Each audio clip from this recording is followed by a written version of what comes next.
Good evening, viewers. Welcome to Strength Spotlight Podcast 3 of Season 2. Today's topic is designing mid-level leadership programs for business impact. I am Seshasai, your moderator for today's session. And we have the privilege of being joined by two distinguished speakers from the talent management and development domain, Mr. Riaz Mulla and Mr. Abhishek Joshi. Just to give you a background of both, Riaz is an accomplished leadership learning and talent management professional, combining expertise in engineering, IT, and behavioral sciences to drive transformative initiatives. With over 2 decades of experience, Riaz has excelled in creating dynamic learning ecosystems that nurture leadership skills and facilitate organizational growth. Now, some of the key highlights of his career have been Riaz has been instrumental in pioneering Tech Mahindra's first account managed by entirely women leaders, thereby promoting inclusivity and diversity. He is also a proud recipient of the Brandon Hall 2022 Gold for Learning strategy, thereby recognizing his contributions to enhancing learning and development standards. Riaz also happens to be an author and thought leader. He has written a book named Lockdown Lessons, which shares insights on life and professional challenges, and published articles on learning and development. He specializes in coaching, mentoring, design thinking, storytelling, and integrating agile methodologies into learning strategies. His approach focuses on leveraging the interplay between technology and human behavior, which is the need of the hour today, to foster a culture of continuous learning and improvement. Welcome, Riaz, to this podcast. Thank you. Thank you so much. Yeah, so I'll quickly give my brief introduction. So I have been I've been working in the field of talent management and learning and development for last 20 years. And for last 8 years, I've been dedicatedly practicing strength science as a practice while working and helping to design organization development leadership programs, especially for middle-level leaders, high potential employees in various organizations. I'm a Gallup Global Strengths Coach, and I started this organization as a community of high-performing and seasoned Gallup certified strength coaches in India, and we are growing this community. So far, we have worked with 100 plus organizations and worked in and delivered, approximately 200 plus projects. And thanks, Riaz. Thanks for joining me today, joining us today in this podcast. Really, it's a pleasure to have you with us today. So, today's topic is pretty interesting and quite relevant to the business context. The topic is designing a middle-level leadership program for business impact. And you are the one who's done a lot of work around this area. So therefore, I'll start by seeking insights from you and learning from you. And in the form of my first question to you is, why do you think is middle-level leadership is so critical to drive business impact, and how do you see their role evolving in today's dynamic work environment where challenges are absolutely different? So if you can enlighten us and share your thoughts. I think if you look at any change initiative over the years, Right. the success or failure of a change initiative happens at the middle level. Middle level is where the initiative, because that's where strategy meets execution. Okay, Right. and that is why for any transformation, any change initiative, the middle layer, ensuring the middle layer is incorporated into it. Okay, and the middle layer understands it is very important, and especially more so as we enter a world where there is such a dramatic change happening at such speed. The middle layer is directly in touch with the ground, and they exactly know what is happening at the ground, what it needs to be done at the ground. Right. And because of this need to be very agile, okay, Right. and agile while being empathetic to what is happening on the ground. And that is where the middle layer becomes all the more critical in the world. Right. Absolutely. Thanks a lot. And I also completely relate with you. And in my view, middle-level leaders, they are the ones who are bridge between executive leadership and operational teams. And they play a very critical role in translating the strategy of an organization into actionable plans. While they foster engagement, do development of their teams. Yeah. And in today's world where things are changing rapidly, their role is really critical. It is becoming more dynamic as they are expected to not only just lead people, but drive innovation, manage change, and adapt quickly to new challenges. That's how I look at it. Absolutely. Sai, welcome back. I think there was some technical issue. Now we are back. Please, over to you. I was just yeah. I'm so I took this opportunity to I'm learn so from sorry. Riaz and There I was asked first question. absolutely no, great, Riaz. I'm so sorry, and to our viewers, very sorry. There was a technical snag at my end. So, but I'm back. So Okay. I'm struggling to hear Sai. I don't know. For me, Sai is still streaming. Are you able to hear Abhishek? Yeah, I can hear. Sai, can you say something? We'd like to check whether we can hear you. Yeah, I'm able to hear both of you. Sure. So now I can. Yeah, hear I'm you. able to hear both of you. Sure, Sai. But I can't hear Sai. I can hear you, Abhishek. No, I can hear you, Abhishek, but for some strange reason, I can't hear Sai at all. I can hear you, Abhishek, loud and clear, but I can't hear. No, thanks Sai. a lot. No, I understand. So let's continue. Maybe this technical. Let's continue our discussion as soon as. That's the challenge of technology. Now I can see Sai. Now I can see Sai. Sure, Sai. Now he's out there. All right, Sai. Over to you, Sai. Okay. So am I audible now, Riaz? Yeah, Sai. Okay, great. So Riaz, the answer. Okay. Am I audible now? Yeah, absolutely. Okay. You're audible. So Riaz, coming back to your answer, I mean, I found few points very interesting, very, very interesting points. You spoke about middle level, is the layer where strategy meets execution, and that's why middle layer happens to be such a critical mass, because they form a very crucial interface between the senior leadership level and the level below. You also spoke about agility and empathy. So when it comes to leadership, the levels above, they need to be agile. They need to be abreast with what's happening. I mean, these are the one who's going to execute the change, at the macro level. And at the same time, they should be equally empathetic towards the levels below. So I think those are some of the very critical takeaways, Riaz. Thank you very much, for enlightening us with such a beautiful and a very, very, very interesting answer. Now, the following question, Riaz, this goes to you. What key challenges do you observe that middle-level leaders face, and how does leadership development address those challenges? So this is a subsequent question, which is a natural progression of question one. Yeah. Over to you. So one of the things we're hearing very often with our leaders is they're dealing with a huge amount of transactional overload. Okay, especially with post-COVID in the hybrid working. Earlier, things that would get resolved just by talking across the table, meeting people. Now you need to do a Teams call, or you need to book an appointment, and all these things have led to a lot of transactional overload. Okay, which sort of drains the energy, has its challenges. And the other thing which we are seeing at a middle manager level also is a fair amount of psychological safety, especially with the way technology is coming in. Okay, so they have to continuously keep in touch with technology. At the same time, there is also a lot of traditional managerial, at least SOP-driven work, which I don't think is yet being done by machines, but can eventually be done by machines. Okay, and that is where I think also there is a fair amount of we feel the stress in terms of, hey, what is going to happen? How does my future look like? Okay. And I think that is also creating some amount of psychological safety. So I would say transactional overload and some amount of psychological safety is a challenge which the managers are facing. Right. That's a very valid point you brought up, Riaz, because whilst on one hand there is an immense pressure of embracing technology, and on the other hand, yes, as you rightly said, there are still some organizations who follows the traditional SOPs, standard operating procedures.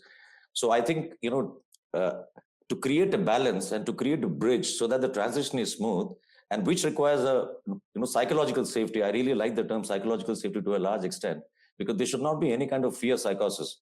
Because on one hand, we are saying that this is a very crucial. On the other hand, they are subjected to all kinds of, the expectations are high. Okay, and so there should not be any execution gaps. For that, yes, the leadership team also is supposed to empathize with the middle level. It has to be a two-way game, right? So thank you very much, Riaz, for those valuable insights. Abhishek, do you want to add anything to it? No, I think it's perfectly very well said. I don't have anything to add here. I completely agree. Great. So that brings us to the next question, Abhishek, and this question specifically is to you. How does strength-based leadership development create a foundation for middle-level leadership programs, and why is it especially effective for leaders at this level? Sure. Thank you, Sai. So first of all, strength-based leadership as a framework, as an approach, is a very non-threatening, non-prescriptive, very simple approach. So, and it is very powerful for middle-level leaders because what it does, it helps them leverage their unique capabilities to manage certain complex responsibilities. It talks about the simplest data point available to a human being about themselves, and that's how it is. So, the simplest data point, which could be a behavioral data point, which could be available to me about myself, is my strengths. And if I can do that, so one is that's how it helps. Second, this approach enables leaders to maximize what they have. It is their inherent talent, which leads, we talk about authentic leadership, so this leads to authentic leadership and thereby leads to enhancement in performance. So when middle level leaders or any individual who's going through this strength based leadership framework, when they understand this, first is that it impacts their self-awareness. That's the given point. But after that, after understanding and learning how to apply themselves in various situations, it enhances their decision making. It helps them build trust and collaboration because they understand from within that differences are advantages, and different people can come together and drive my team towards the next level. So this thought, which they already know, becomes internalized, and that's how it helps them internalize a lot of things which they understand, but they don't, and they externalize to a lot of things, but don't internalize. So this is how it impacts. Right? Fantastic, Abhishek. This also reminds me, Abhishek, because you spoke about authentic, leadership, and then there are so many data points if an organization adopts, strength-based leadership, especially considering the fact that yes, VUCA has been replaced by Barney, and in Barney, in particular, the alphabet N and I have always intrigued me, which is non-linear and incomprehensible. So if an organization adopts strength-based leadership, I think this non-linear thing, which and to a large extent, I'm trying to relate this. Correct me if I'm wrong with what Riaz said. The mid-level leaders are supposed to be agile, and since we cannot have a conventional direction, we cannot have a linear path, and this is the layer which needs to prepare for to face any eventualities. I think that is where strength-based leadership will add a lot of value. I mean, so that's what is my key takeaway from this answer, Riaz and Abhishek. Thank you so much. Now, Riaz, the next question is for you. What are the essential components of a leadership program that ensures alignment with organizational goals while addressing individual developmental needs? Over to you, Riaz. I think while you did talk about organizational goals, I would probably want to also just pick up something from what Abhishek talked about. Basically, shifting this focus from the external to the internal. Okay, which you talk about. Strength is internal. Okay, and there is a very natural tendency to say that hey, markets are becoming difficult, geopolitical risks are increasing, technology is changing, etc., etc. But strengths are internal, and how do I build my strengths to ensure that I am ready for this? Because that will happen. You can't change that much. And I think that external to internal shift is very important. The key thing, if you ask me in terms of how do you then, one that is internal alignment. So I know you talked about organizational goal alignment with internal alignment first. Okay, I think that is even in our the one who is first with internal alignment is external. And external is easy because especially if you're doing things like role-based development, and the ability to one identify what is the KRAs of the project, and ability to translate those KRAs could be the new behavior. Especially what is important is to identify those new behaviors that would expect leaders in the role to develop. So you talked about Bani, non-linear, incomprehensible. what are the new behaviors? Something which is incomparable or which is linear, especially in control that I am supposed to. So while non generic, how do you translate the context of say a program manager's role or a sales leader's role or an account manager's role? Uh, and your ability to identify what could be the new behavior. I think that is very essential to be in the external alignment after then the internal. Absolutely. Absolutely. Great, Riaz. I think this That is all I had to add. No, perfect. I guess it's a very crisp and a very laser sharp answer because uh, you actually added on to what Abhishek said. There has to be a paradigm shift from externalizing to internalizing, and as you said, it should not be role based development, but it should be how quickly are they able to adapt new behaviors or acquire new behaviors, which gets mapped to this non-linear and incomprehensible, and you're ready to face any challenge which even is like unforeseen challenges. Great, thank you so much. I guess this session is turning out to be quite an interesting one, and we have a lot to unfold now. Okay, now this question is common to both Abhishek and Riaz, so anyone can take this. Now, how can organizations measure the ROI of leadership development initiatives? What specific metrics or indicators should they track? Again, let's consider this the current the situation, and of course the business is evolving, the business landscape is so dynamic, it's changing rapidly. So leaving the past behind, but then yes, how do you prepare yourself for the current scenario, and plus maybe a 5 or 6 say years down the line? Yeah, please, over to you both. Yeah. So Abhishek, you want to start on that first? Yeah, absolutely. Absolutely. Thanks a lot, Sai. So I'll share my experience of while working with 100 plus organizations and what they have done, and therefore there are some best practices that I have to share, and that's why I'll look at it. So the question that you asked is that what measures organization can take to look at the ROI of leadership development initiatives. There are very clear and specific metrics. So one is leadership effectiveness. Is there any change? First of all, is there a methodology to measure effectiveness year on year? Like we have, business outcomes, we measure, year one, year two. Is there a way? So is there any improvement in that? Then employee engagement is another, what kind of scores, is there any improvement? Then team performance. So for example, let's say middle level leaders who were part of a learning journey, let's say of 6 months, is there any improvement in their team's productivity, team performance? Right. This is again retention rate is another metrics that we have. These are some business metrics that we can have. Then you look at certain hygiene metrics, which are like completion rate of the program. How many participants completed and started and completed the program? Is there any mechanism to take feedback from not from the participant, about from their direct reports? That is another metrics. Then in addition to that, there are processes like 360-degree feedback, employee NPS scores, which can be looked at. So these are very clear business metrics which can be established and identified by organizations. And these are different metrics which the organizations we worked with, they have used while implementing a leadership development program in their organization, especially for middle level leaders. So that's my view. Riaz, over to you. Yeah. No, and if I may add, and if I take specifically examples of how we have tried to do it, and how we have taken this generic metrics into specific, is that one is for our leadership development journey, we very clearly identify first ask for what is the objective. Okay, whether is it fitment or is it development or is it a pipeline building? Okay. And based on that, we try to so where, for example, we have a role-based program where fitment is the key thing.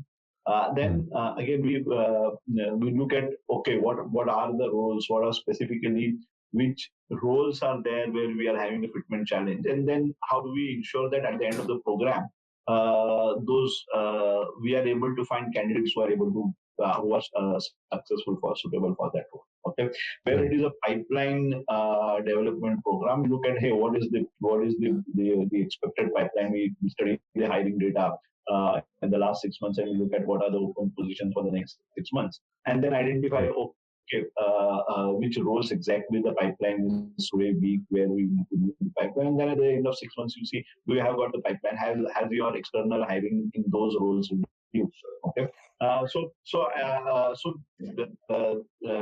Every investment in today's world is done against a need, Right. either a current need or a need which is perceived to come in the next in the foreseeable future.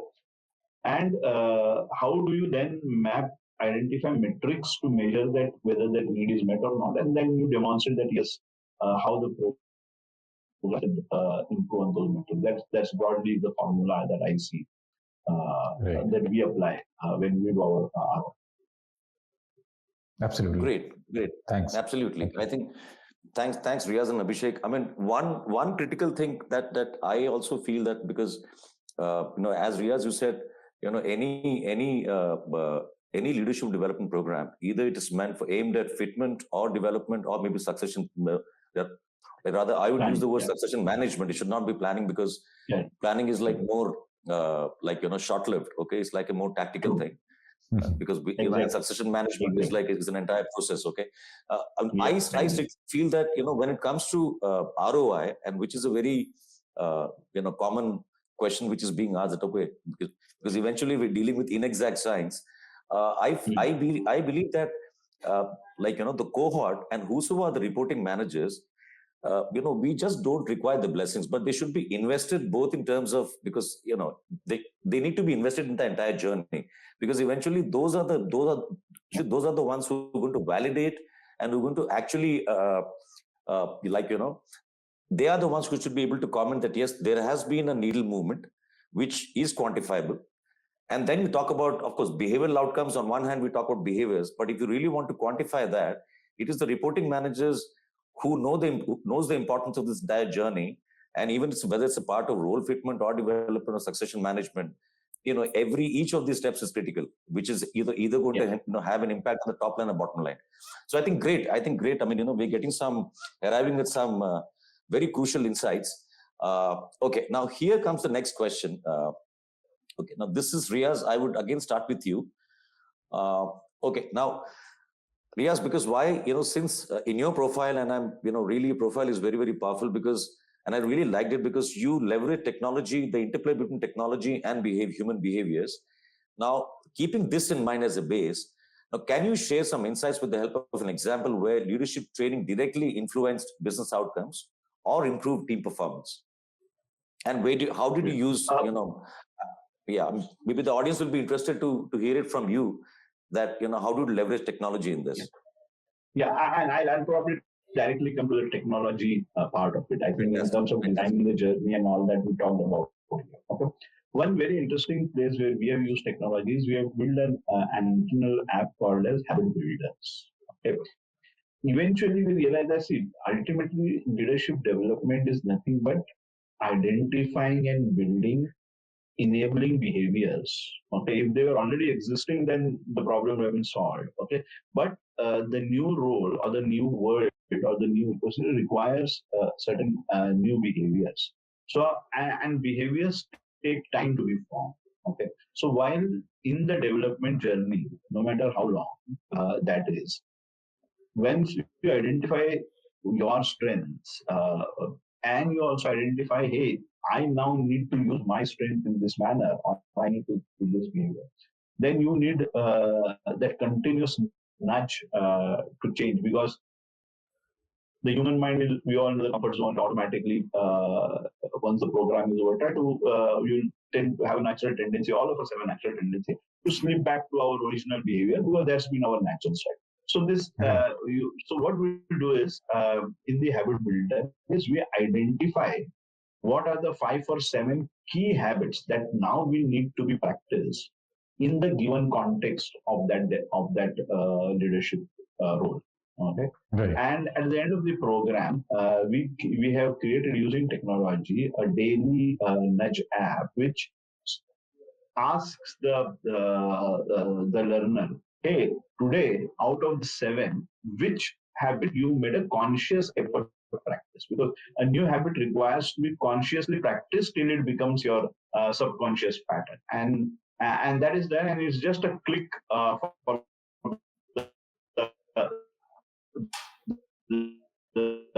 it's not much of an her or his life. It's a click to say that, hey, I have practiced this. Okay, and once Right. in a week, I have to write back that if I practice those, what is the one change I'm going to do? And that is a once in a week activity. Okay? And this continues for 3 months post the journey, and we have seen that the simple automated tool has practice, and we are seeing a good amount of impact coming in.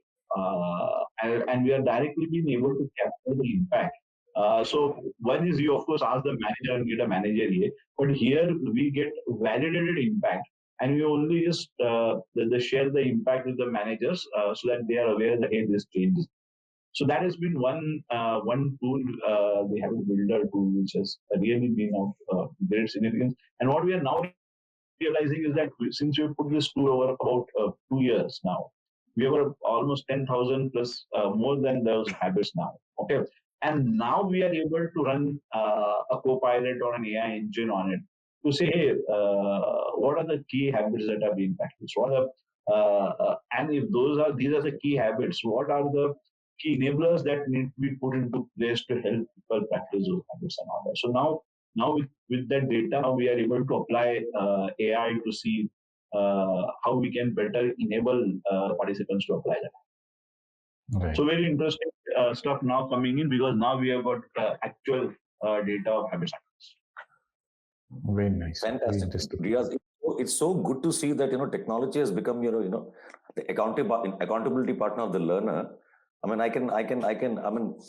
the interplay between technology and media, as you mentioned, it's so beautiful, because it's like on one hand it creates a positive reinforcement on the learner that yes, these are the habits, and if app keeps nudging you, so that's how it becomes an accountability partner.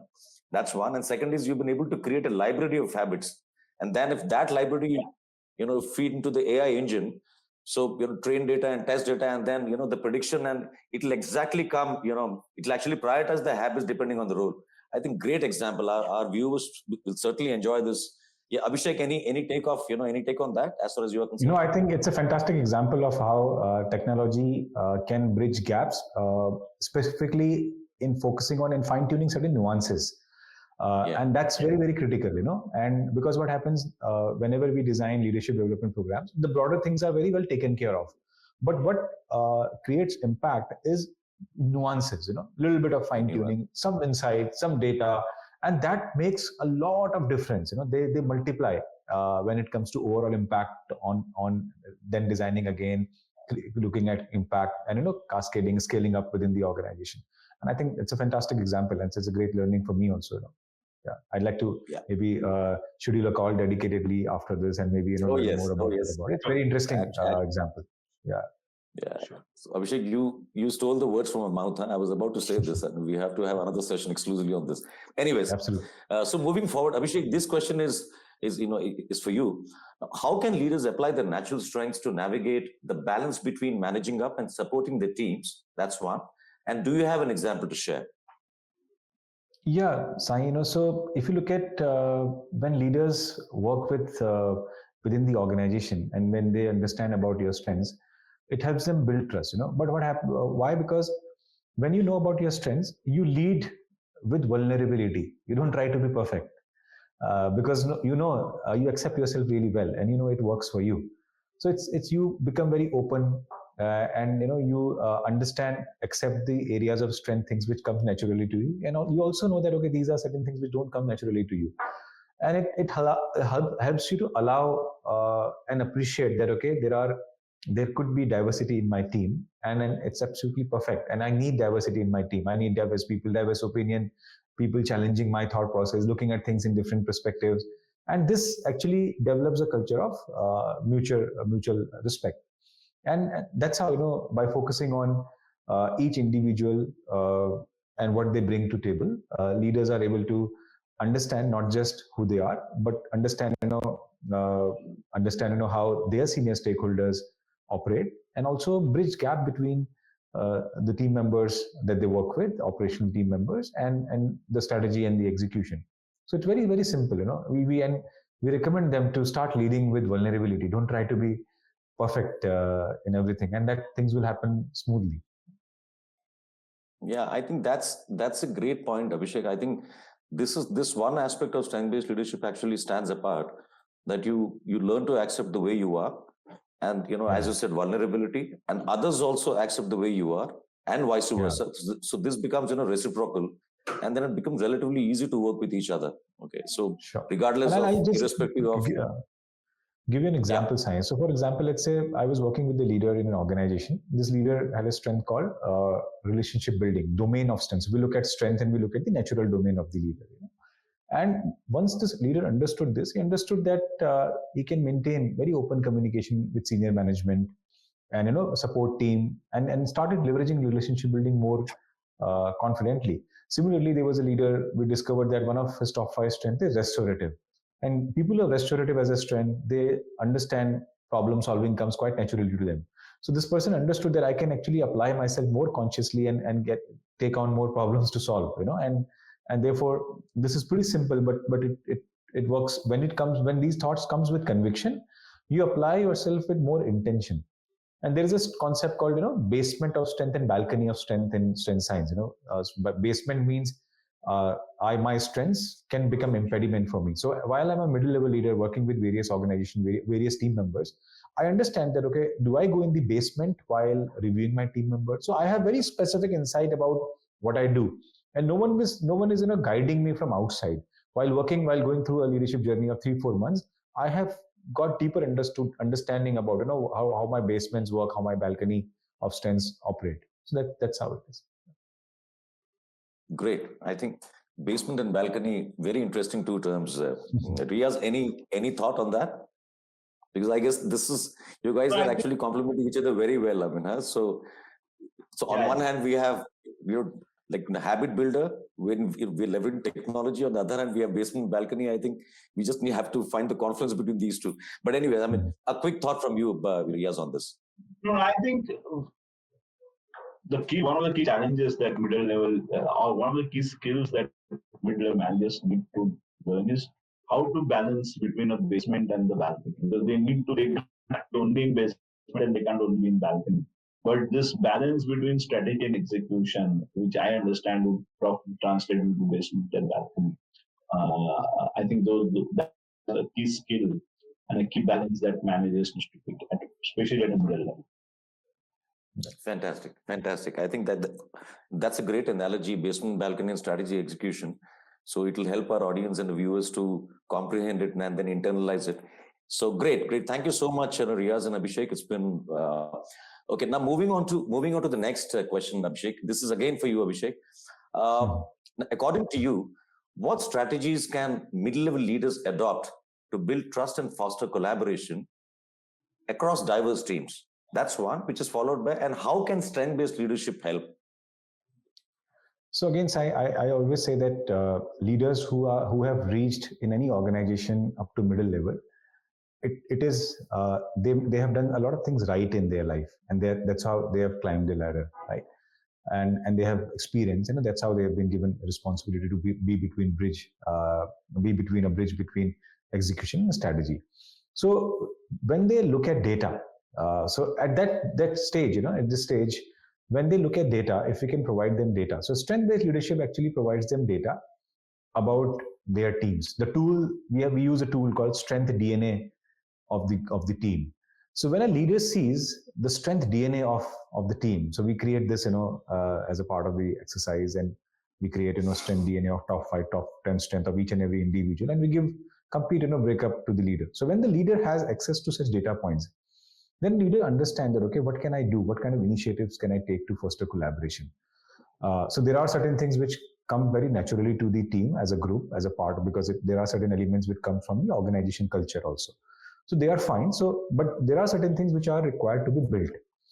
So when I have data points about my team members, I understand how to align them, how to bring openness, and how to drive initiative orientation while working with my team members.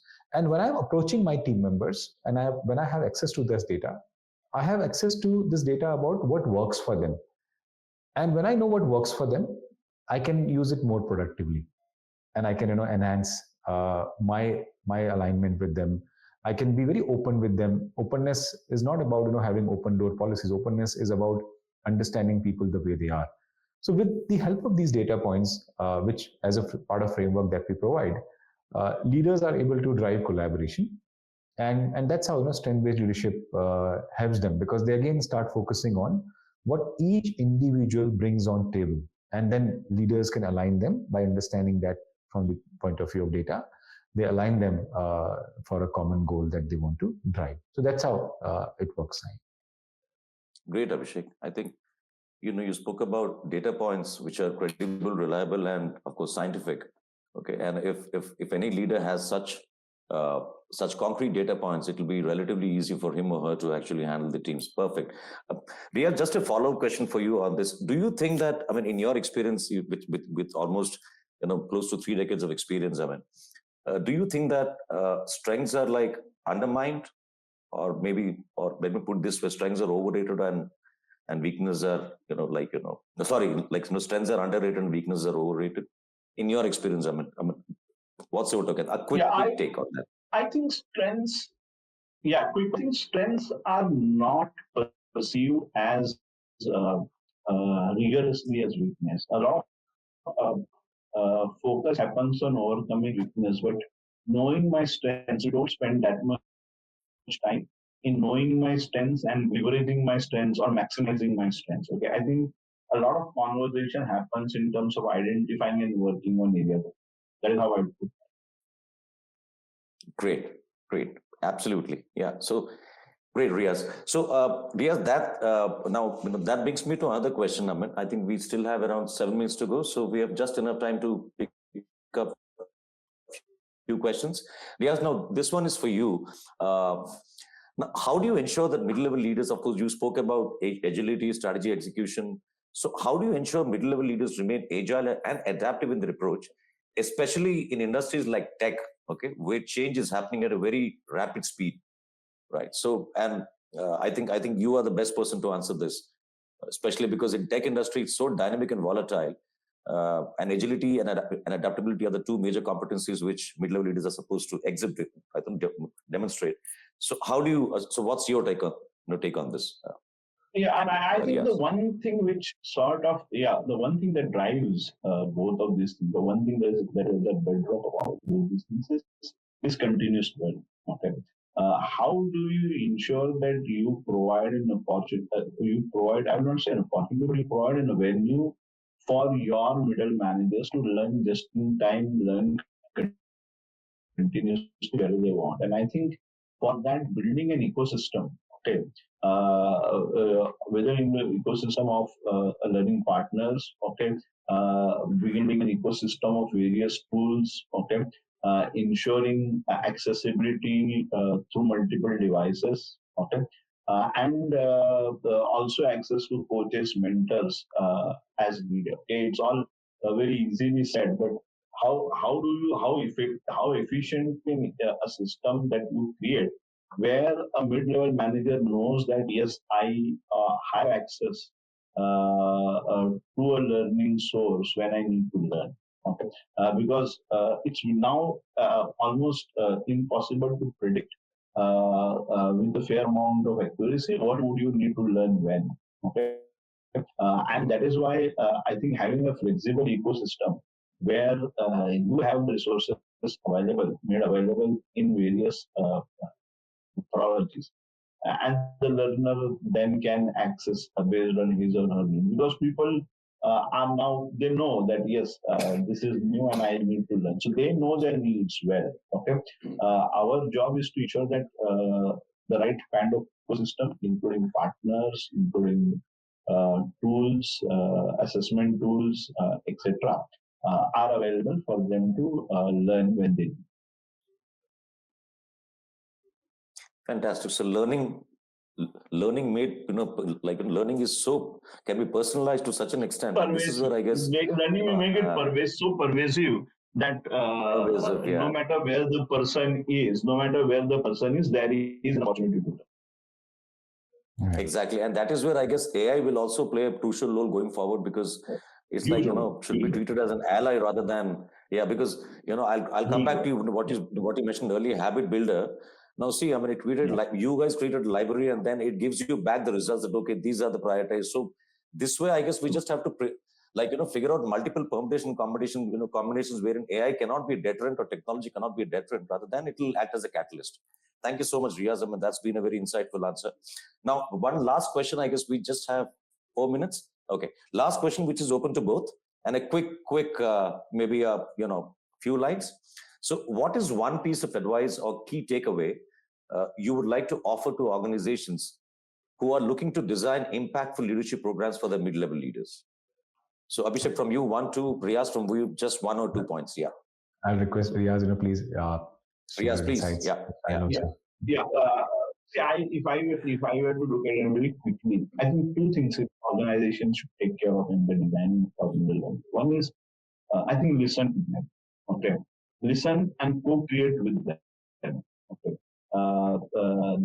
that we have seen that we do journeys over 6 or 9 months, and our completion rates are more than 75%. Okay, people stay through the journey, and one thing that we have seen is that listening to them and co-curating with them, and two, having very clear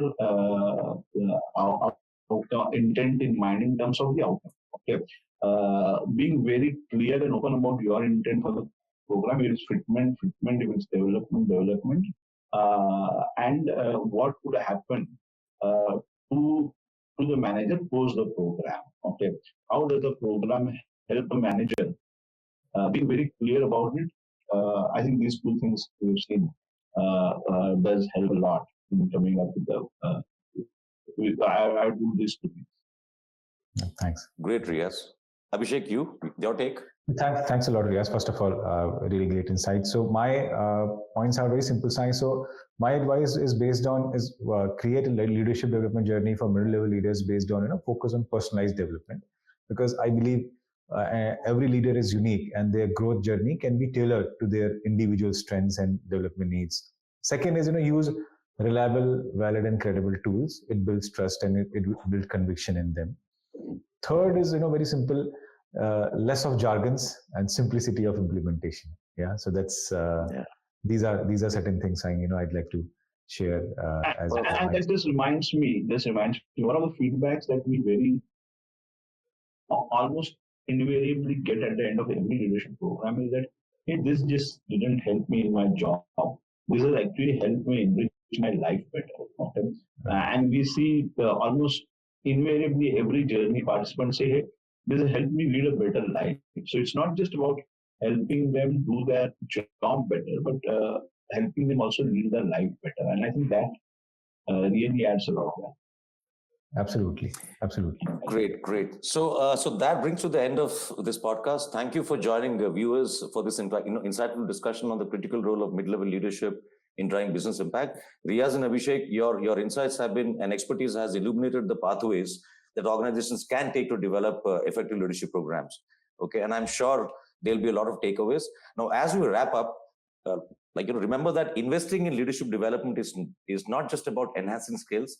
It's also about fostering a culture of growth and collaboration that ultimately leads to organization success. So with this, thank you very much. Watch out this space for our upcoming podcast. Have a wonderful weekend, dear viewers. Stay tuned, and a big God bless. Thank you so much. Thank you so much, Abhishek. And thank you, Sai. Thanks, Riaz. It was really nice to be part of this program. Thank you so Thanks much. a lot. Bye. Thank you. Bye. Bye. Bye. Thank you.